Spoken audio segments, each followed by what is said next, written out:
Hermano, buenos días. Bienvenido a este tiempo en el que quisiera compartir contigo el sermón titulado Cuando no entendemos, basado en el capítulo 6 de Marcos, versículos 45 al 52. Permíteme de leerlo antes de que podamos conversar sobre este tema. Dice las Escrituras lo siguiente: inmediatamente después, Jesús insistió en que sus discípulos regresaran a la barca y comenzaran a cruzar el lago hacia Bethsaida, mientras él enviaba a la gente a casa. Después de despedirse de la gente, subió a las colinas para orar a solas.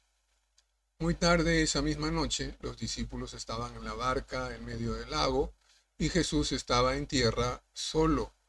Jesús vio que ellos se encontraban en serios problemas, pues remaban con mucha fuerza, luchaban contra el viento y las olas. A eso de las 3 de la madrugada, Jesús se acercó a ellos caminando sobre el agua. Su intención era pasarlos de largo, pero cuando los discípulos lo vieron caminar sobre el agua, gritaron de terror, pues pensaron que era un fantasma. Todos se quedaron aterrados al verlo. Pero Jesús les habló de inmediato. No tengan miedo, dijo. Tengan ánimo, yo estoy aquí. Entonces subió a la barca y el viento se detuvo. Ellos estaban totalmente asombrados, porque todavía no entendían el milagro de los panes. Tenían el corazón demasiado endurecido. Bien, hace muchos años atrás una frase que era típica era cabeza dura. Y esta palabra era algo que se decía a aquellas personas que eh, pues se les explicaba las cosas y no entendían. Se les decía de una manera, de otra forma, a veces incluso se llamaba a otras personas para que de alguna manera trataran de hacer comprender a esta persona acerca de lo que se les estaba explicando o pidiéndoles. Pero sin embargo, parecía que no se llegaba a ellos. Así que ya frustrados, lo que se decía era: ya eres un cabeza dura. Cuando nosotros pensamos un poco en este pasaje, nos podemos identificar también con estos discípulos y podemos, a la vez que podríamos decir de ellos cabeza dura, también podríamos decirlo de nosotros. Y es que debemos de confesar que cuando pasamos por momentos difíciles, no entendemos que todo está bajo el control de Dios y que Él todo lo puede. No entendemos que todo está bajo el control de Dios y que Él todo lo puede. Así que para evitarnos esta situación, necesitamos recordarnos que nuestra fe se sustenta sobre nuestra comprensión de los milagros que ya Dios ha hecho en nuestra vida. Necesitamos recordarnos que nuestra fe se sustenta sobre nuestra comprensión de los milagros que ya Dios ha hecho en nuestra vida.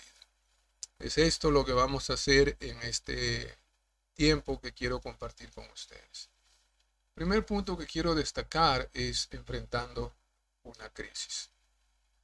Los discípulos se encontraban retornando de lo que se esperaba un tiempo de descanso para ellos. En el verso 31 se nos dice que el Señor Jesús, después de escuchar el testimonio que ellos le dieron respecto a este viaje que habían hecho para compartir el Evangelio a diferentes ciudades y aldeas, Él les dijo: bueno, vayamos a un lugar para que ustedes puedan descansar. Así que se echaron a la mar. Todo esto se vio frustrado por la multitud que le salió al encuentro. De hecho, esta multitud nos dice la palabra que por la orilla, ¿no? Rodearon la orilla e incluso llegaron antes de Jesús al lugar donde cuando Jesús llegó ya ellos estaban allí. Entonces, todo esto, todo este descanso, como decía, se vio frustrado por la multitud que le salió al encuentro a Jesús y por el arduo trabajo que debió significar el alimentar a más de 10.000 personas. no habían gozado definitivamente del descanso. Así que la travesía de retorno debió de haberse ofrecido también como una oportunidad para descansar un poco. Sin embargo, sus expectativas se vieron diluidas cuando de pronto se levantó, dice, vientos contrarios y olas, ¿verdad?, que les impedían avanzar. Eh, Marcos habla acerca del esfuerzo que ellos estaban haciendo, sin embargo, no lograban avanzar y ya prácticamente estaban a la mitad, dice él, del mar, ¿no? O del lago, como él lo menciona. Entonces ya habían quedado atascados allí. Al enfrentar esta crisis, en algún momento seguramente pensaron en el Señor. Él podría haber aquietado los fuertes vientos y oleaje, se dirían. Sin embargo, el Señor no estaba allí. Ellos estaban solos, estaban prácticamente por su cuenta ante esta situación difícil. Ahora, en esta condición nosotros podemos imaginar un poquito la sombra, y usted recordará en Marcos capítulo 4, versos 35 al 40, esa terrible experiencia que ellos habían tenido frente a esta tormenta inesperada que había surgido y que había amenazado con hundir la barca. Entonces, es fácil poder deducir que en algún momento, mientras estaban afrontando esta crisis, el trauma de esa experiencia se levantó cual gigante para llenarlos nuevamente de angustia y desesperación. Entonces ellos están allí afrontando una gran crisis, vientos fuertes, oleajes y vientos contrarios, y ellos no pueden avanzar y está ahí el trauma de la experiencia pasada. Luego, punto 2, una crisis en las manos de Dios. Una crisis en las manos de Dios. Ahora, como en el caso anterior de Marcos capítulo 4, versos 35 al 40, los discípulos se encontraban obedeciendo al Señor. Él fue quien los envió de retorno a Betsaida, verso 45. Entonces ellos estaban experimentando esta dificultad no por rebelarse contra el Señor, sino en obediencia a un expreso mandato de Él.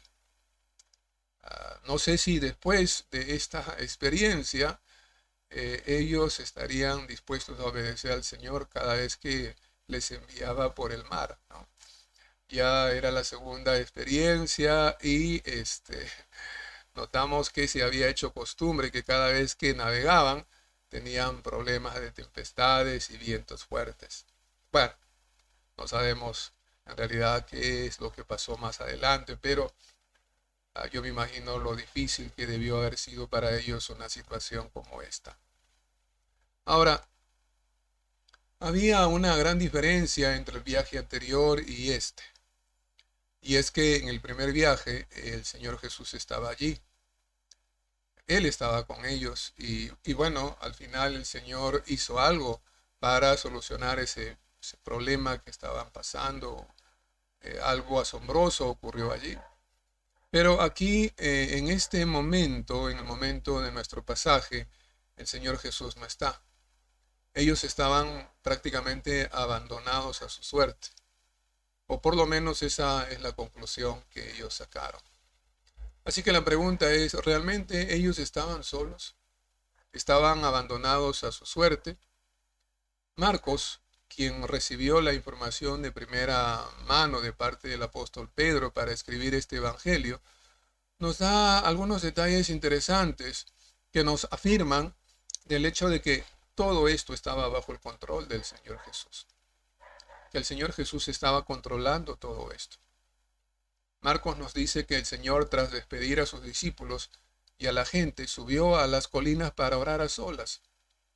Y en cierto momento, quizás a la medianoche, Él dio una mirada y aquí necesitamos entender que solamente esto pudo haber ocurrido de manera sobrenatural, como todo lo que aconteció posteriormente.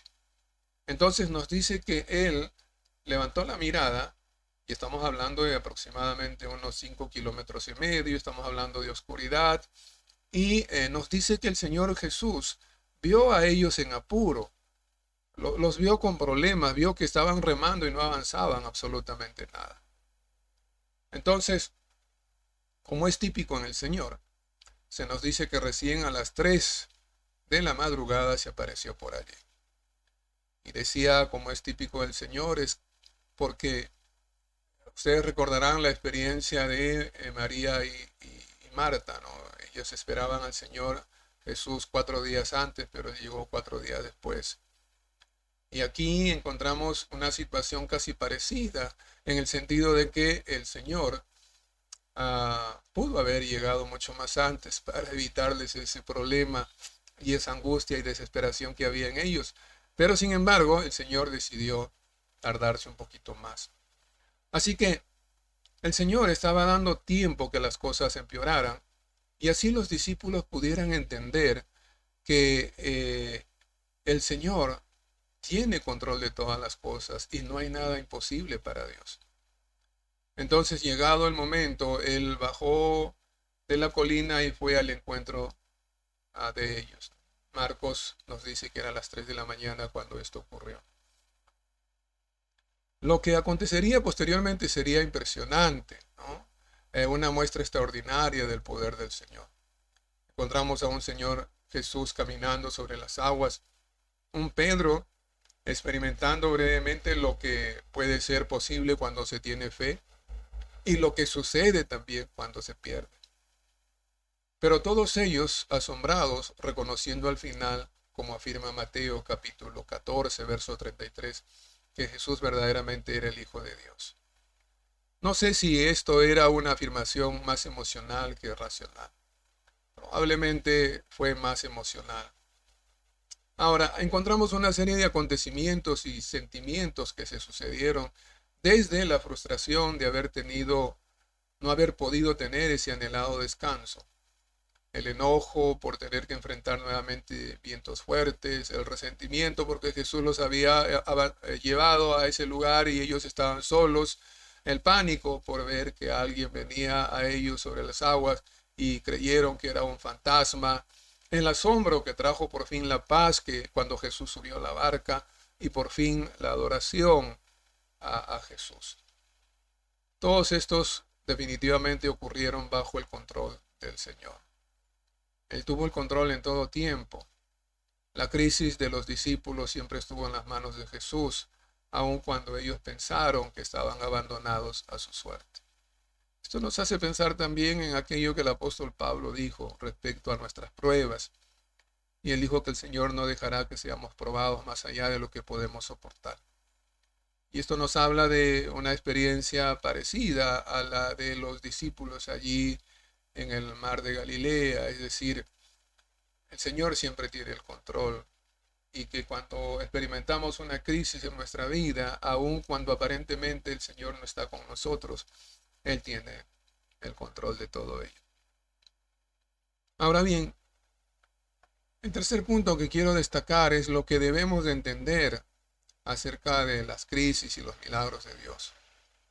Lo que debemos de entender acerca de las crisis y los milagros de Dios. Marcos dice, ellos estaban totalmente asombrados porque todavía no entendían el significado de los milagros de los panes. Tenían el corazón demasiado endurecido para comprenderlo. Esta fue sin duda una confesión muy sincera de parte de Pedro. El apóstol reconoce que toda la crisis y las emociones involucradas hubieran sido distintas si hubieran entendido el milagro que había acontecido pocas horas atrás, es decir, el milagro de los panes y los peces. Y él añade un juicio que en realidad es bastante severo acerca de la condición de sus corazones. Él dice, estábamos demasiado endurecidos. No dice ni siquiera nuestro corazón se había endurecido o nos habíamos olvidado de lo que había acontecido, sino dice estábamos demasiado o totalmente endurecidos. Juan, en el pasaje paralelo, narra que al darse cuenta la multitud que Jesús y sus discípulos no estaban con ellos, fueron en su búsqueda y tras encontrarle, Jesús les llamó la atención al hecho de que ellos estaban allí, no porque realmente habían entendido la señal que él había hecho, sino por lo material, por lo terrenal. Esto en el capítulo 6, versos 27 y 28 de Juan. Y minutos después, tras él compartir la palabra con ellos, recordamos que muchos de sus discípulos decidieron irse porque se escandalizaron de lo que él estaba enseñando. Dura cosa es esta para creer, afirmaron ellos allí en Juan 6:66. Ahora, los 12 habían pasado casi un episodio similar que trajo una profunda crisis debido al hecho que tampoco estaban entendiendo, comprendiendo el milagro de los panes. Jesús aparece caminando sobre las aguas y la respuesta de ellos fue de un profundo terror. No fueron capaces de ver la obra del Salvador.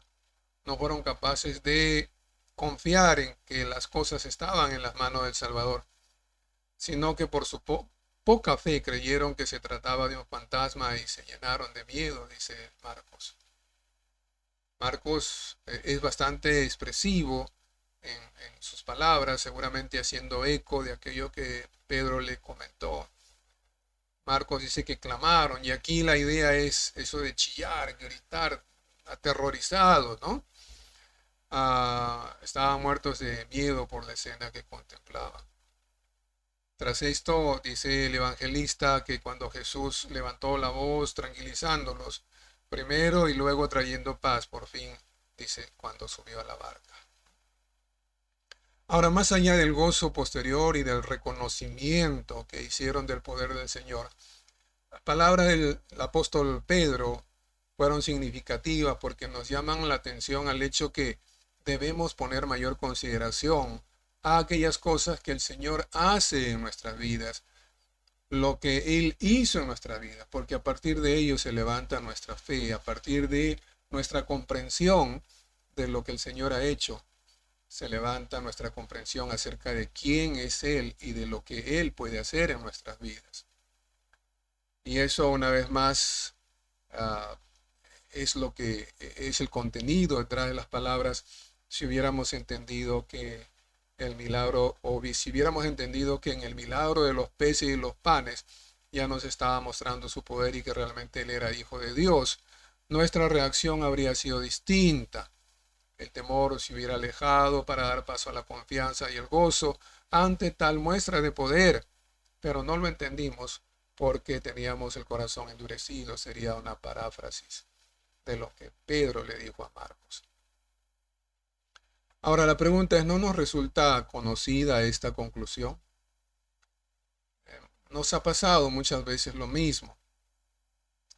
Y la pregunta es, ¿entendimos quién es Jesús por medio de lo que ya Él ha hecho en nuestra vida? ¿O entendemos a Jesús por medio de lo que Él ya está haciendo en nuestra vida? Una de las cosas que lamentablemente nos ocurre es que no somos ni siquiera conscientes de lo que el Señor está haciendo en nuestra vida. Entonces, si pasamos y somos indiferentes respecto a lo que el Señor hizo en nuestra vida, ¿cómo podemos pretender confiar en Él? Entonces, cada vez que nosotros pasemos por situaciones de crisis, vamos a levantar la voz aterrorizados, angustiados, desesperados, ¿verdad? Porque no somos capaces de comprender lo que el Señor ha hecho en nosotros. Entonces, es eso lo que el evangelista Marcos nos llama la atención, es eso a lo que el Señor nos llama la atención. Necesitamos prestar una mayor atención a las cosas que, por ejemplo, están ocurriendo o van a ocurrir el día de hoy, para que en el día de mañana, ¿verdad?, yo pueda decir, el Señor hizo esto ya. Él la vez pasada tuvo el control de mi vida. Entonces, yo puedo confiar, puedo confiar. Hace mucho tiempo atrás, alguien me decía, no tengo para pagar la pensión de mi hijo en la universidad. Y obviamente había pasado ya algunos días y ya la pensión o el cobro se había vencido, se estaba venciendo. Y yo le preguntaba, ¿y cómo te fue el mes pasado? Y él me decía, sí, el Señor maravillosamente me lo dio a último momento. Y yo le volví a preguntar, ¿y qué te pareció? Y el mes anterior, o sea, al mes, a la pregunta que yo le hice, me dijo, sí, el Señor también hizo eso. Entonces le digo, mira, pues si el Señor siempre hace eso, ¿por qué sigues teniendo temor, ¿no? Y angustiándote? Y creo que nos pasa a muchos, ¿no? Muchos de nosotros somos así. Ante una crisis olvidamos lo que el Señor ya hizo. Y necesitamos entender esto. Necesitamos entender, comprenderlo, asimilarlo, para que de esa manera, mis amados hermanos, nosotros podamos afrontar en paz, con tranquilidad, las crisis que nos vienen cada día. Así que nuestra fe se sustenta sobre nuestra comprensión de los milagros que ya Dios ha hecho en nuestra vida. Cuando no entendemos qué está pasando o lo que Él está haciendo, debemos de volver hacia atrás y dejar que las verdades, ¿no? Las verdades que ya son el resultado de lo que nuestra comprensión de lo que Él ha hecho, nos traigan el gozo y paz a nuestro corazón. Así que te animo, mi amado hermano, hermana, a que tú consideres esto en tu caminar. Que el Señor te bendiga, cuídate, ojalá tengamos la oportunidad de compartir la palabra más adelante. Bendiciones, bendiciones. El Señor te bendiga mucho.